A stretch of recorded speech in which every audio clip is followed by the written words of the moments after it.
मिश्रा जी का परिवार एक खुशहाल परिवार था। उनके 3 बेटे थे, 3 बहुएं थीं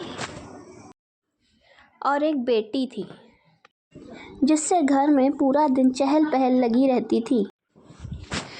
बड़े बेटे अभिषेक की पत्नी सारिका, दूसरे बेटे कमल की पत्नी राखी और तीसरे बेटे जतिन की पत्नी महिमा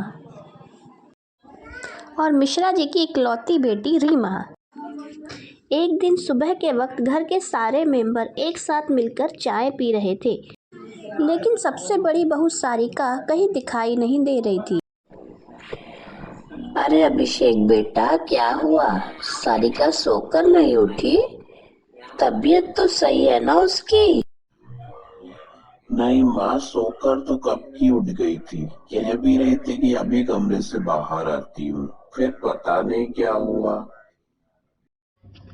हाँ भैया, हमेशा भाभी ही सबके लिए चाय बनाती हैं, पर आज तो वो कहीं नजर ही नहीं आ रही।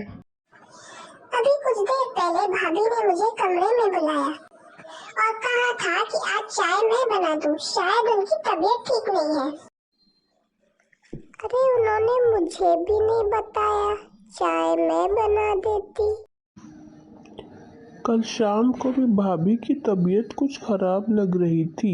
मैंने पूछा भी, पर उन्होंने कहा हल्का सा सिर में दर्द है।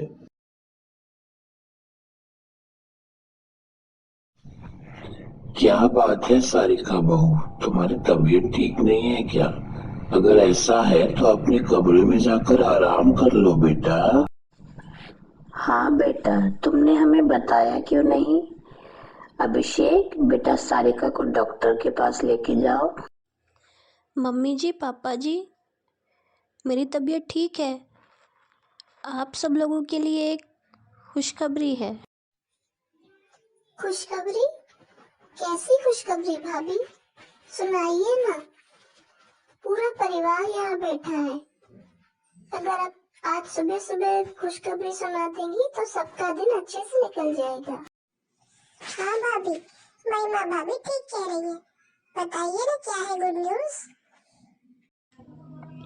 मम्मी जी, पापा जी, बात ऐसी है कि आप दादा दादी बनने वाले हैं। कुछ दिनों से मुझे चक्कर आ रहा था, पर समझ में ही नहीं आ रहा था कि बात क्या है। फिर मैंने अभी चेक किया तो पता चला कि मैं प्रेग्नेंट हूँ। अरे वाह भाभी, आपने तो कमाल की खबर सुना दी। अब मैं और जतिन चाचा बन जाएंगे। देखा सारिका, तुम्हारी खुशखबरी सुनकर तो सारा परिवार नाचने लगा है। वैसे जॉइंट फैमिली में यही कमाल की बात होती है। हंसते खेलते सारे काम हो जाते हैं और किसी को पता भी नहीं चलता। अगर अकेले रहो तो ये सारे काम करना कितना मुश्किल हो जाए। हाँ बेटा, बात तो तूने बिल्कुल सही कही है। अब देखो ना, मेरे तो हाथ पांव जवाब दे चुके हैं, पर महिमा और राखी है ना, मिलकर सब संभाल लेंगी। हाँ मम्मी जी, आपकी बात बिल्कुल सही है। अगर मेरी जॉब न होती तो मैं तो पूरा दिन भाभी के पास ही रहती। पर आपको तो पता है, मैं सुबह 9 बजे घर से निकलती हूँ और शाम को 6 बजे घर वापस आती हूँ। पर राखी है ना। महिमा भाभी, आपकी बात बिल्कुल सही है, पर मेरी गुड़िया अभी सिर्फ 6 महीने की है। और वैसे भी ये तो सारिका भाभी की दूसरी प्रेगनेंसी है। उन्हें तो सब कुछ पता है। उन्हें किसी के सार संभाल की ज़रूरत नहीं है।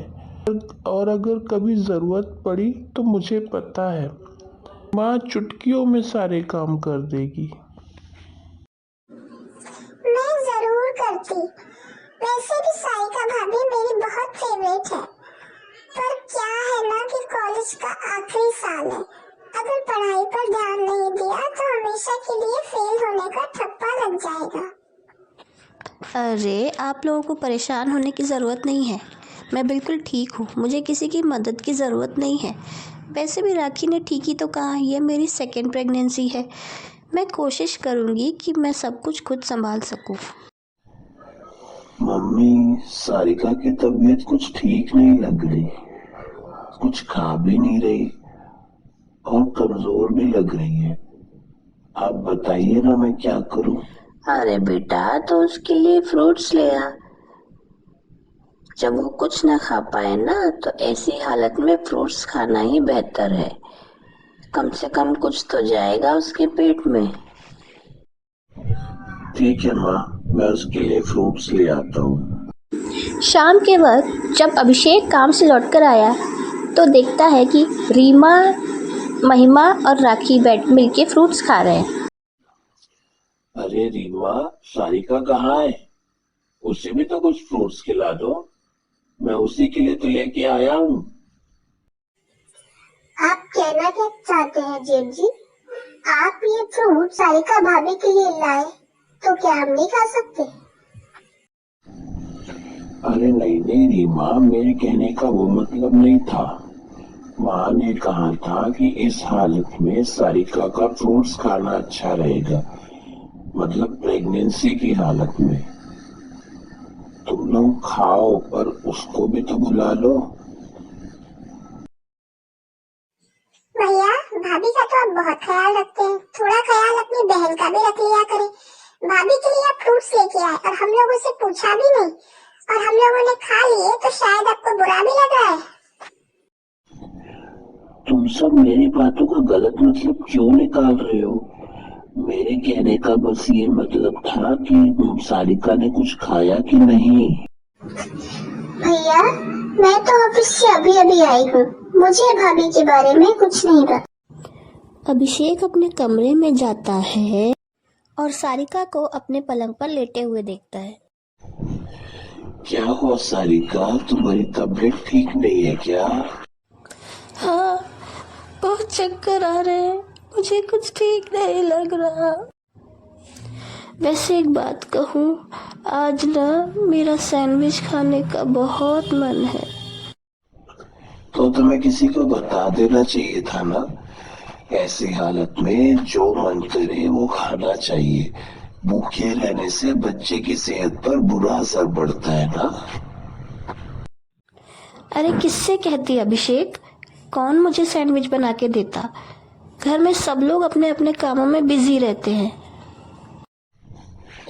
अच्छा रुको, मैं तुम्हारे लिए सैंडविच बना के लाता हूँ। तभी अभिषेक रसोई में जाता है और सारिका के लिए सैंडविच बनाने लगता है। तभी अभिषेक की माँ रसोई के अंदर आती है। घर में 3 बहुएं हैं और एक बेटी। उन सब के रहते मेरे बेटे को रसोई में काम करना पड़ रहा है। क्या बात हो गई बेटा? माँ, सारिका की तबीयत कुछ ठीक नहीं है, पर घर में किसी को इतनी फुर्सत नहीं कि उसे सैंडविच बना के खिला दिया जाए। तभी वहां पर राखी आ जाती है।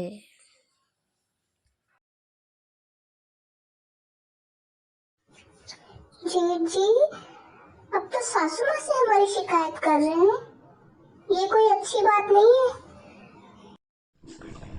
शिकायत नहीं कर रहा है, बता रहा है कि अपने जेठानी के लिए एक सैंडविच तक नहीं बना सकती तुम। मम्मी जी, आपको पता है ना कि मेरी गुड़िया कितनी छोटी है। मेरा सारा दिन उसी के काम में निकल जाता है और मैं थक जाती हूँ। अरे माँ, वो तो खुद अपनी पढ़ाई का बहाना लिए बैठी है। यहाँ पर रीमा आ जाती है।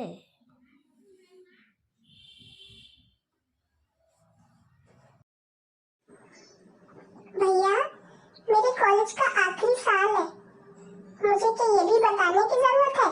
हाँ, अब तो आपको घर में किसी की फिक्र नहीं है सिवाय सारिका भाभी के। सारिका भाभी की फिक्र में आप कुछ ज्यादा ही परेशान नहीं हो गए? कुछ दिनों के बाद अरे माँ, वो ताऊ जी की लड़के की शादी है, उनके घर से कोई आया था, उन्होंने हम सबको शादी में बुलाया है। बहुत दिन हो गए किसी की शादी अटेंड नहीं की। मैं तो वहां पर जरूर जाऊंगा। आप बिल्कुल ठीक कह रहे हैं, भी ना आज ही छुट्टी डाल देती हूँ ऑफिस में। पूरे सप्ताह की छुट्टी लेकर चलेंगे हम वहाँ पर। हाँ भाभी, सही कह रही हैं आप। मैं तो ना अपनी गुड़िया के लिए आज से ही शॉपिंग शुरू कर देती हूँ। बहुत सारे ड्रेस लूंगी उसके लिए। मेरी भी एग्जाम्स ना बहुत दूर है। वैसे भी मुझे ना इस शादी का कब से इंतजार था। मैं तो ना यहाँ पक्का जाने वाली हूँ। माँ, लेकिन सारिका की तबीयत तो ठीक नहीं है, वो तो शादी में नहीं आ पाएगी। हाँ बेटा, ऐसी हालत में सारिका के लिए ट्रैवल करना ठीक भी नहीं होगा। अरे तो क्या हुआ अभिषेक, तुम तो यहाँ पर हो ना, तुम उसका ख्याल रखना और बाकी परिवार शादी में होके आ जाएगा। माँ, मैं चाहता था कि आप यहीं पर रुक जाए। आप तो जानती हैं ना माँ कि इन दिनों मुझे ऑफिस में बहुत काम है। कई बार मैं घर आने में बहुत लेट हो जाता हूँ। अगर आप यहाँ रुक जाएंगी तो सारिका को मदद मिल जाएगी। अरे कैसी बात कर रहे हो अभिषेक बेटा, शादी मेरे मायके में है और मैं ही न जाऊं तो अजीब लगेगा ना। वैसे भी बहू की डिलीवरी में तो अभी बहुत वक्त है। हाँ, वैसे आप ठीक कह रही हैं माँ। मामा जी के यहाँ शादी में आपको जाना जरूरी है। एक काम करो रीमा, तुम रुक जाओ। वैसे भी तुम कह रही थी ना कि हमारी पढ़ाई डिस्टर्ब होती है, तो अगर तुम नहीं जाओगी तो तुम्हारी पढ़ाई डिस्टर्ब भी नहीं होगी। भैया, पूरे साल पढ़ाई कर करके वैसे ही दिमाग थक जाता है। बड़ी मुश्किल से इस शादी में जाने का मौका मिला है। मैं इस शादी में जरूर जाऊँ। अच्छा ठीक है, आप सब लोग शादी में जाइए, मैं सारिका का ख्याल रखूंगा। सारिका और अभिषेक को छोड़कर मिश्रा जी का पूरा परिवार शादी में चला जाता है। क्या होगा मिश्रा परिवार में सारिका बहू का हाल? क्या सारिका अकेले सब कुछ मैनेज कर पाएगी? अब महिमा, राखी और रीमा सारिका का साथ देंगी उसकी प्रेगनेंसी में? कैसे करेगा अभिषेक सारिका की मदद? जानने के लिए देखते रहिए मिश्रा परिवार की कहानी।